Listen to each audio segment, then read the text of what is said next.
Ikaw, Ter, answer ka? Okay. 200 pesos to ha. Pag hindi nyo nasagot to, umanda kayo ha. 200 pesos yan. Ayan mga idol, ito na naman yung mga ano natin ha, question and answer, mga logic question ha. Yan yung mga idol natin oh.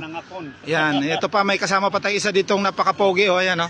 At ito pa yung dalawa, ayan oh. Yung mayaman. Oh, ito pa. Ito yung mayaman oh. Ayan oh, may-ari ng ano yan, may-ari ng ano yan, North Expressway. North Luzon Expressway, di ba? Lopez at saka Batangas. O yan ha. Ito makinig ha.